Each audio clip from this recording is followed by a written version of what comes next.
Hi, I'm Philip Carr-Gomm, and this is This Magical Life, your guide to the intersection of psychology, spirituality, and wisdom.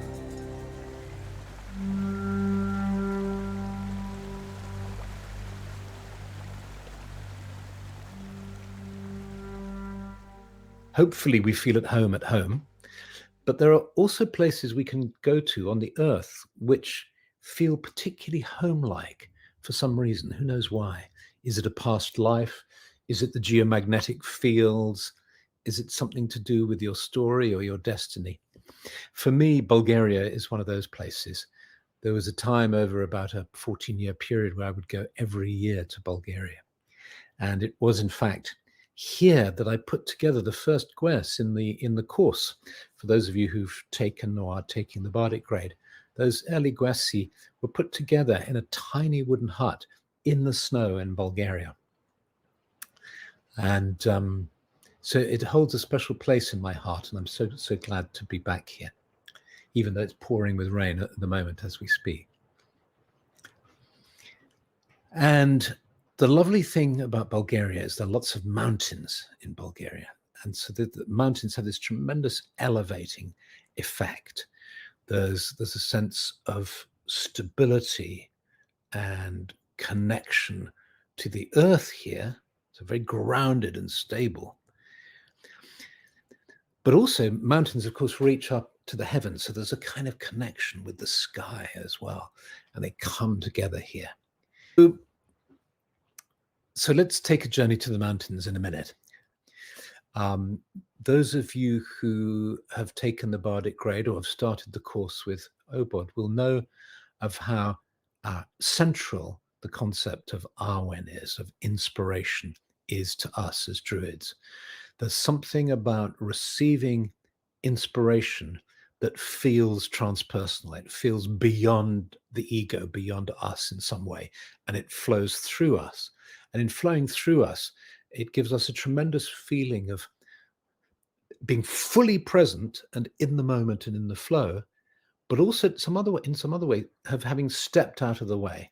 Our personality, our everyday needs have stepped out of the way, so that instead we're like a clear channel, if you like. And one of the things I've realized is that inspiration is not to be confused with novelty, with new ideas. We can be inspired with new ideas, new perspectives, new understandings.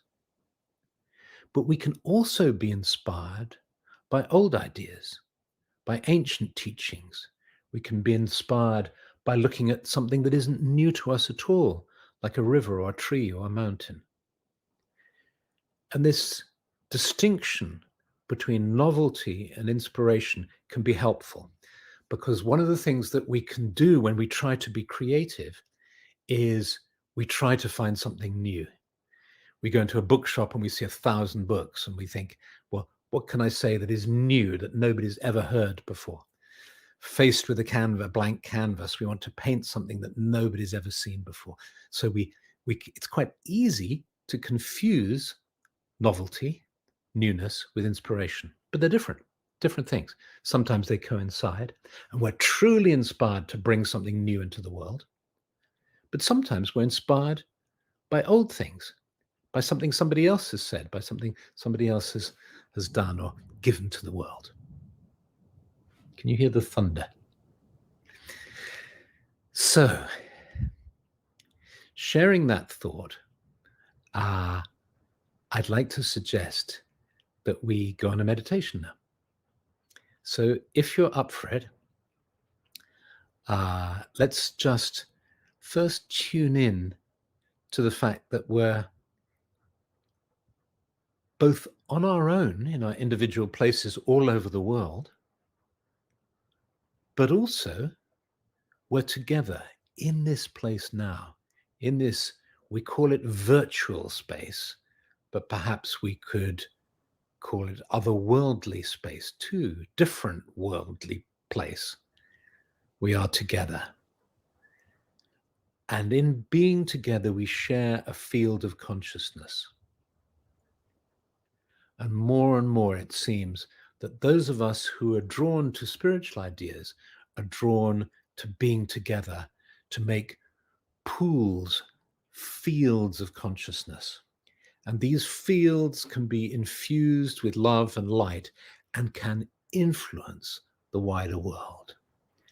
There's a key idea in spirituality is that there's a sequence of causation from the spiritual to the mental level, to the emotional level, to the physical level. So the good news in that is that even when we feel powerless at a physical level to affect change, when we see a world in so much need of change, nevertheless, at these other levels, the influence can ripple down and out. This doesn't absolve us of responsibility for acting when we need to act, of course. This isn't an excuse. It's just a key tenet of esoteric philosophy, like of spiritual philosophy, which one can take or leave. I happen to take it. I think that I know that the mental plane affects the emotional and physical. I can do it instantly by thinking of sucking a lemon, and immediately my body is affected. So that's a thought that's affected my body. I can have another thought that affects my feelings.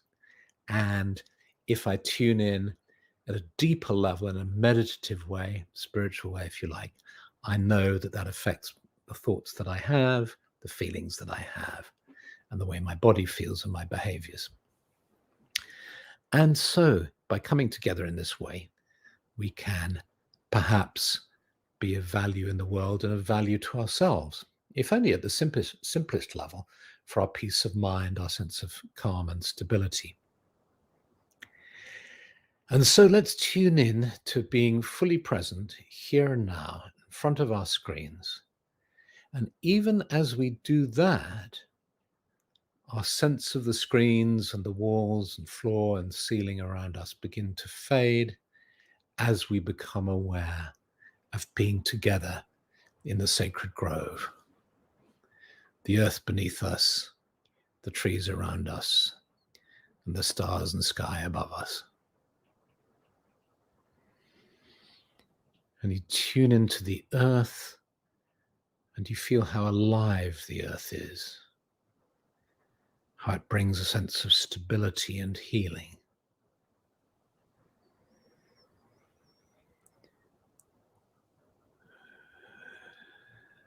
And you tune into the trees and you sense the way that they are so deeply rooted in the earth. And yet their trunks move upwards into the sky, and you can sense the branches high above us with their leaves drinking in the sunlight and the moonlight and the starlight. And we feel the sense of protection that the trees bring to us, that sense of solidarity and community, that we are within a community not only of fellow humans seated in the circle, but also fellow species of the trees, of the animals and the birds. And we become aware of the sky now above us and breathe in the energy of the sky. And that vitalizing energy of the sky meets the energy of the earth within the center of our beings.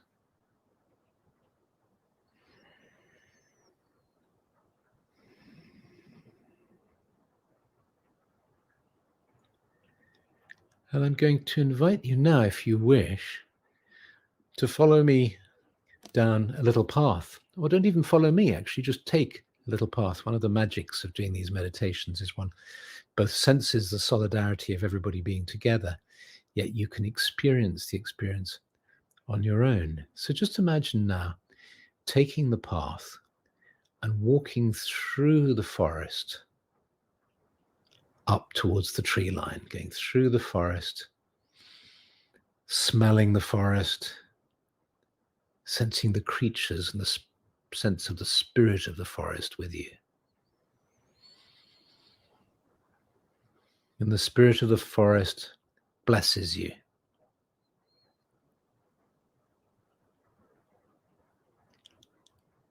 And you come now to the edge of the forest, and you see that the path continues out of the forest and up the side of the mountain.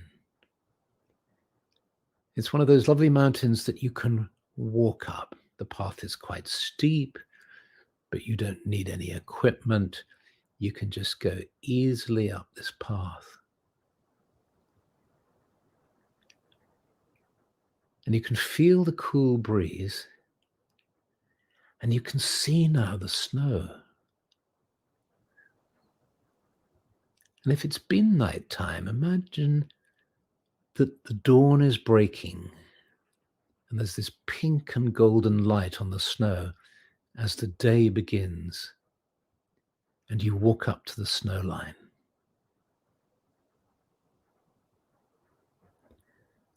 Step onto the snow now. You can hear that lovely crunch as you walk on the snow.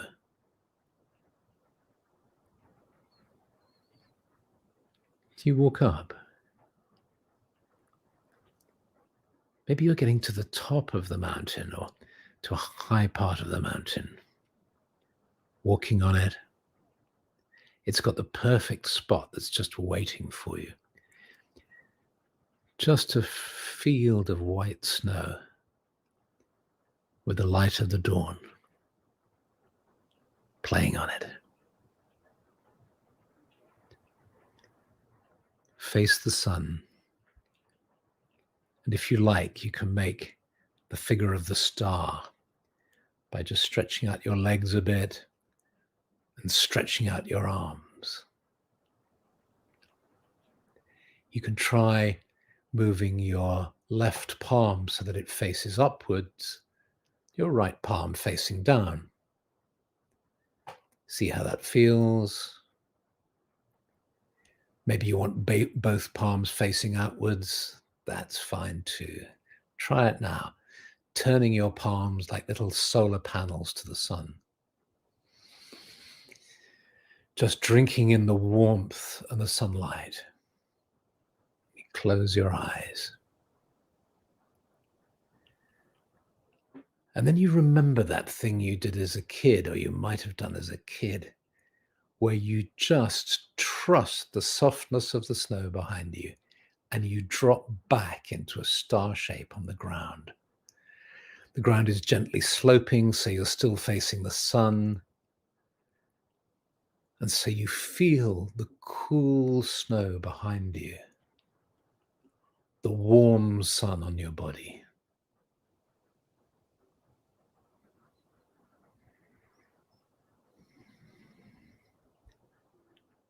Blessed by fire and water,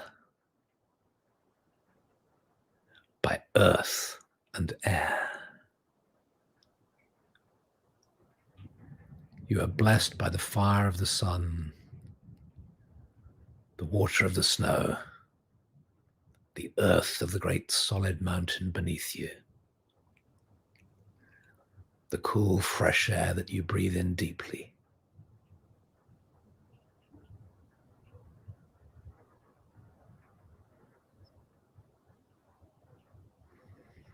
May the four elements weave together, blessing and cleansing you, purifying you,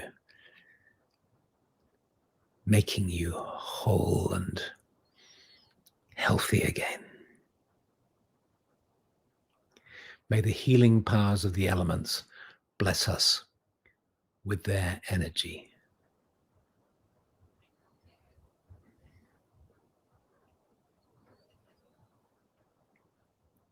You gently stand up, facing the sun, and then you turn around so the sun is at your back, and you can feel the warmth of the sun on your back, drying the moisture of the snow from your back. And filled with solar energy, you start to walk back down the mountain path, down the trail.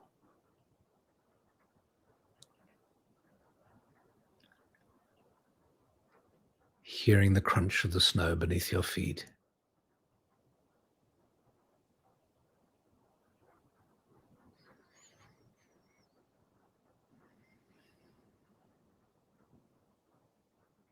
You come to the end of the snow line. You walk down the stony path now towards the trees, towards the forest. You feel the spirit of the forest welcoming you as you come back in. You sense the warmth of the forest, the greeting of the creatures of the forest, until you come into the clearing, into the sacred grove.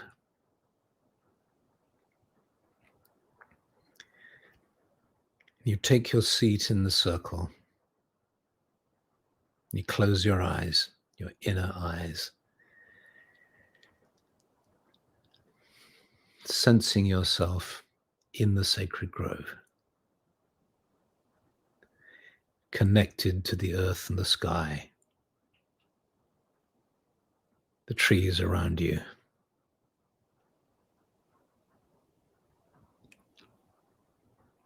And your hands just drift up to take a hand in each hand on either side of you, so you can feel now the whole circle. You can feel the energy, the field we create when we hold hands together. And as we say in Druid ceremonies, we swear by peace and love to sit or stand, heart to heart and hand in hand. Mark, O Spirit, and hear us now, confirming this, our sacred vow.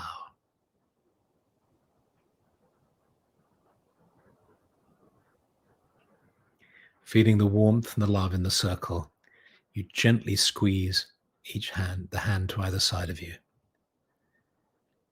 And then you let your hands drift down to touch the earth. May the earth be blessed.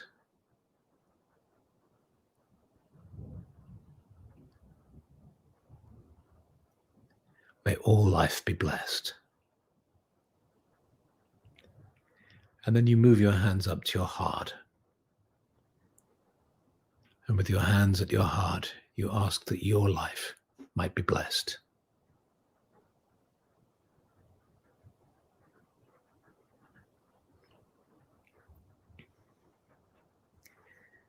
You let your hands drop down to your side again. You take one last look around the circle. And then the circle begins to fade in your awareness as you become aware of being seated in front of your screen, at home, fully present, here and now. And when you feel ready, and only when you feel ready, you open your eyes.